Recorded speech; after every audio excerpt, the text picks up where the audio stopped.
అమెరికాను నమ్ముకున్న ఉక్రెయిన్ సర్వనాశనమైంది. కంటిన్యూస్గా ఇబ్బంది పడతా వచ్చింది. 1 కోటి మంది నిరాశ్రయులయ్యారు. 1 కోటి మంది దేశం విడిచిపోయారు.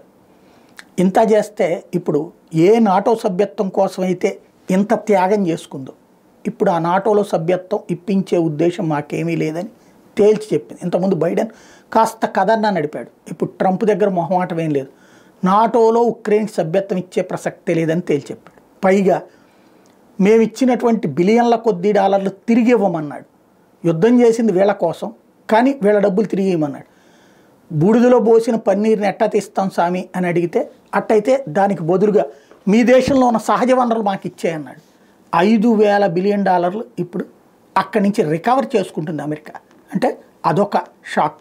ఇంకొక వైపున రష్యా ఉక్రెయిన్ మధ్యన శాంతి చేకూరుస్తారని ప్రకటించాడు ట్రంప్. అయితే ఈ శాంతికి లెక్క ఏంటంటే వీళ్ళు అడిగేది 2014 నాటి బోర్డర్స్. అంటే ఆ రోజుల్లో ఏదైతే ఉక్రెయిన్ నుంచి ఎత్తుకుపోయిందో రష్యా, ఆ ప్రాంతాన్ని కూడా ఇచ్చేయాలి వెనక్కి అన్నటువంటి. రష్యా ఏమంటుంది, మొన్న ఆక్రమించుకున్నటువంటి 3 ప్రాంతాలని కూడా తమకు వదిలేయాలంటుంది.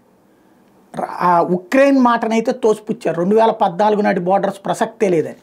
ఇక మొన్న యుద్ధం ప్రారంభమైన 2020 నాటి పరిస్థితులకి వస్తుందా, లేకపోతే ఇవాళన్న యథాతథమైనటువంటి విధానంలో ముందుకెళ్తారనేదే చూడాలి.